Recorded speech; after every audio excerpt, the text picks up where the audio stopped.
Halo guys, hari ini kita masih membahas terkait dengan para penjilat Mulyono dan juga Prabowo. Baik itu yang sudah masuk dalam kabinet Prabowo Gibran maupun yang belum, seperti Ngabalin dan juga Kodari. Yang saat ini saya kira semakin menunjukkan kekecewaannya, rasa stresnya, dan bahkan mungkin sudah susah untuk diobati.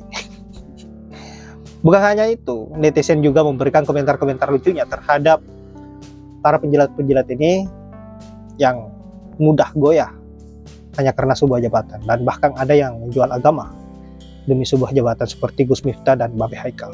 Untuk itu langsung saja kita simak terlebih dahulu seperti apa videonya, dan silahkan sahabat-sahabat komentari. Nah, telah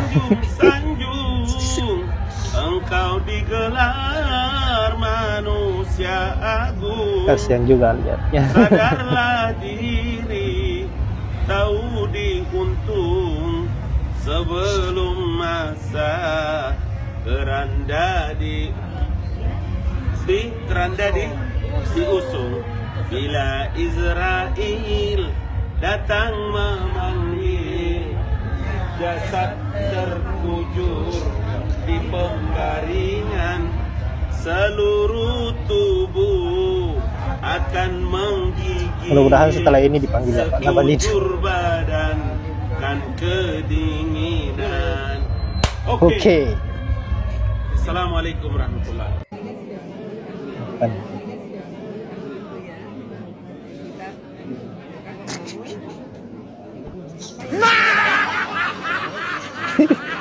Kejadiannya begitu cepat.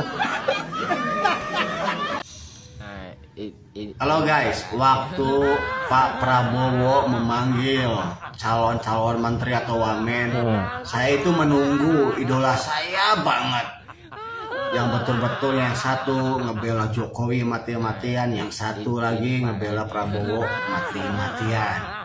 Siapa itu orangnya? Yang pertama itu Ngabalin. Kok gak dipanggil ya? Kasihan.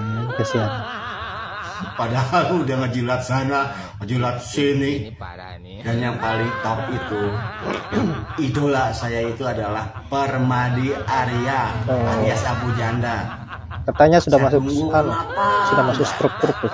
Kenapa nggak si nongol Abu Janda? Yang nongolnya Gus Miftah, yang nongolnya Raffi Ahmad.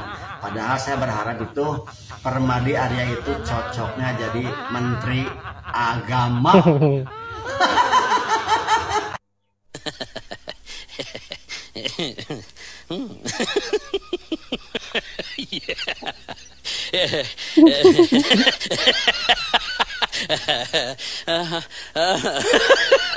Ya Allah, kasihan lihatnya.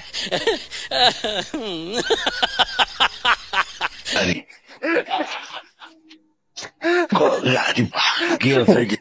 Apa maksud Bang Karni ini? Masa bilang-bilang Bang Kodari nggak dipanggil ke Pak Prabowo? Kan kami yang nonton jadi ngilu, jadi malu ya kan, Mak?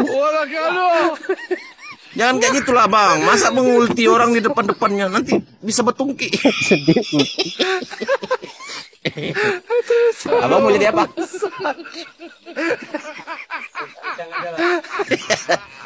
Kawannya mau jadi tukang pancang. Kau Pak? Mau jadi apa kau? Semua orang ada bertungki di bumi. Sabar Pak, masih ada Gibran kok. Iya, tetap aja yang berkuasa itu seorang presiden. Lihat aja Ma'ruf Amin, kerjanya ngapain aja, kan gak ada. Apalagi ini yang prestasinya cuma mengumpulkan mainan. Aduh. Kalau seandainya Pak Prabowo memimpin dengan hebat, memimpin dengan indah, memimpin dengan membuat Indonesia baik ke depan, ya oposisi sebuah memimpin lebih hebat, memimpin lebih indah, memimpin lebih baik. Memimpin aja belum. Lebih baik dari mana? Kalau kabinetnya lebih gemuk, lebih gemoy, lebih banyak anggaran habis, itu iya, lebih baik belum tentu. Tapi terus tadi katanya apa? Oposisi apa itu sebuah ketor mungkin maksudnya. Masa kita mau bilang semua ulama dulu yang oposisi terhadap pemerintah yang baik apa buruk, masa mau dibilang kok enggak? Jangan dong, itu suul adab namanya. Kita nggak boleh kayak gitu. Ya soalnya beda banget. Babe ini dokter loh, dokter beneran loh, bukan kayak yang abal-abal sekarang.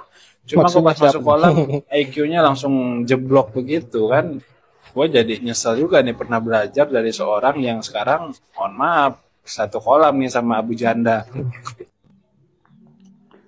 Assalamualaikum warahmatullahi wabarakatuh. Alhamdulillahirrahmanirrahim. Hari ini hari Sabtu tanggal 19 hanya sehari menjelang pelantikan Pak Prabowo. Ada seorang yang tampaknya ini baru tampaknya ya, mungkin munafikin seperti itu ya, atau fasikin atau apa. Saya kurang tahu apa namanya seperti itu. Tapi tampaknya sepertinya dia itu memang dulu meludah ke atas, kemudian nemplok lagi ke mukanya dia. Kemudian ludah itu dia goyangkan turun ke lantai, misalnya dijatuhkan ke lantai. Kemudian oleh dia dijilat lagi itu. Jadi dia meludah ke atas, nemplok kembali balik ke mukanya.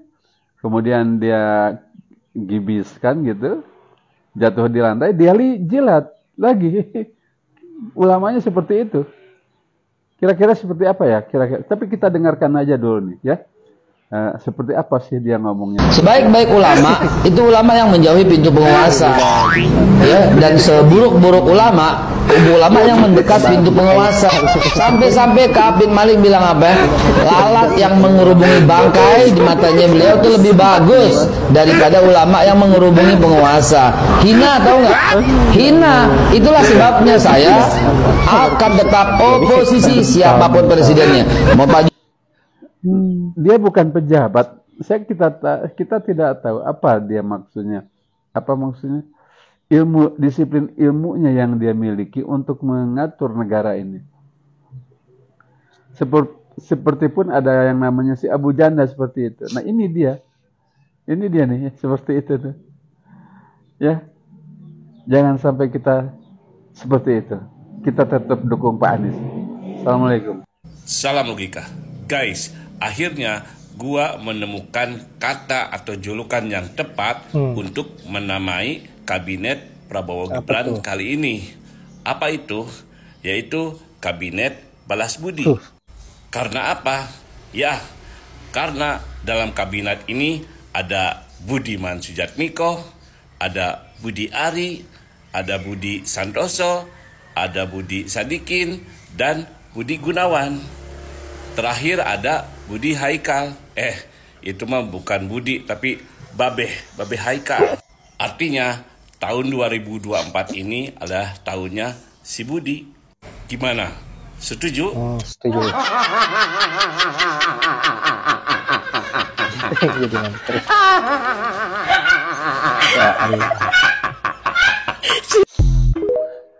Yap, itulah berbagai video lucu dari para penjilat-penjilat Mulyono maupun Prabowo dan juga komentar-komentar lucu dari netizen. Tapi nohok saya kira sangat menyakitkan apa yang menjadi komentar-komentar netizen ini yang terdengar lucu bagi kita semua yang masih mempunyai akal sehat, tetapi sangat menyakitkan bagi mereka yang sudah dibutakan oleh pencitraan Mulyono yang betul-betul menghancurkan negeri kita yang tercinta dengan kerakusannya terhadap kekuasaan dan mengeruk kekayaan negeri kita untuk kepentingan pribadinya, untuk memperkaya keluarganya. Nah, saya kira apa yang menjadi keputusan Pak Prabowo ini tidak adil sama sekali. Bisa kita bayangkan betapa sakitnya apa yang dialami oleh Ngabalin dan Kodari. Kita bisa nilai sendiri. Ngabalin dan Kodari ini begitu getol dan sangat rajin tampil di stasiun TV untuk memberikan pembelaan-pembelaan terhadap Pak Jokowi maupun Pak Prabowo. Bahkan mereka berdua ini tidak pernah berpikir soal risiko yang akan dihadapi, baik itu dicaci maki oleh netizen karena telah membela orang-orang yang salah. Tetapi di pikiran mereka hanya satu, yang penting dapat posisi yang enak dan dapat tulang yang porsinya besar dari Jokowi maupun Prabowo. Tapi nyatanya saat ini tidak sama sekali. Tidak dipanggil sama sekali oleh Pak Prabowo untuk berperan penting dalam kabinetnya, malah dicuekin begitu saja, dan pada akhirnya mereka akan menjadi gelandangan politik. Kasihan melihat mereka berdua. Baiklah sahabat-sahabat, saya kira hanya itu. Terima kasih sudah menyempatkan diri untuk menonton, dan semoga sahabat-sahabat terhibur dengan apa yang saya sajikan. Ada manfaat dari video yang saya akhiri dengan ucapan wallahul muwaffiq ila aqwamit thoriq. Assalamualaikum warahmatullahi wabarakatuh.